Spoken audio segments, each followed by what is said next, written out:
நாம் இன்றைக்கி ஹைட்டாக வளர்ந்த வெட்டிவேர் செடியை வந்து அறுவடை பண்ணிவிட்டு மறுபடியும் ரீப்ளான்டிங் பண்ண போகிறோம். இது ரெண்டு செடி மட்டும் ஹைட்டாக வளர்ந்து 10 அடிக்கு மேலே வளர்ந்துருக்கு. அதை வளைச்சி பிடிச்சா இப்போ உங்களுக்கு வீடியோவில் காட்டிகிட்ருக்கேன். அப்புறம் வேறு எவ்வளோ வளர்ந்துருக்குன்னு பார்த்து எடுத்துட்டு அதை வந்து மறுபடியும் நட்டு வைக்க போகிறோம். பாருங்கள், கொஞ்சமாக தான் வேர் வந்திருக்கு, ஒரு 4 மாதம்தான் ஆச்சு. ஆனால் இந்த இடம் எனக்கு வேணும் வேறு செடி பிளான்டிங் பண்ணுறதுக்கு அப்படிங்கிறதுனால எடுக்கும்போதே நல்ல வாசனை வருது, வெட்டி வேர் வாசனை. கொஞ்சமாக தான் வந்திருக்கு. இதை வந்து இப்போ தண்ணி ஊற்றி கழுவிட்டு வேரை மட்டும் கட் பண்ணி எடுத்துக்க போகிறோம். கட் பண்ணும்போது நல்ல வாசனையாக இருக்குது. பாருங்கள், மறுபடியும் ரீப்ளாட்டிங் பண்ணால் அது வருதா என்னன்னு எனக்கு தெரியல. பட் ட்ரை பண்ணுறேன். உங்களுக்கு யாருக்கா தெரிஞ்சால் வந்து கமெண்ட் பண்ணிவிடுங்க. கொஞ்சமாக கிடச்சிருக்கு.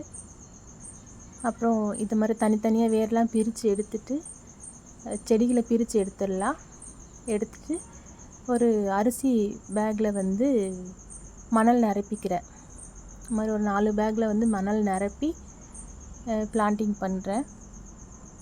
பாருங்கள், இப்படி தான் பண்ணி வச்சுருக்கேன். ஃபஸ்ட் டைமு மணல் மட்டும்தான் போட்டு வச்சேன். 4 மாதத்துலேயே ஓரளவுக்கு நமக்கு வேர் கிடச்சிது, வெட்டி வேர். இதுக்கு உரம் மருந்து எதுவுமே நான் கொடுக்கல.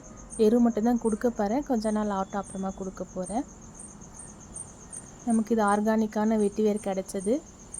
பாருங்கள், வீடியோ பிடிச்சிருந்தா நம்மளோட சேனல் வந்து சப்ஸ்கிரைப் பண்ணிக்கிட்டு எல்லாருக்கும் வந்து ஷேர் பண்ணிவிடுங்க. நீங்கள் இந்த மாதிரி யாராவது பண்ணியிருக்கீங்களான்னு சொல்லி கமெண்ட் பண்ணிவிடுங்க. தேங்க்ஸ் ஃபார் வாட்சிங்.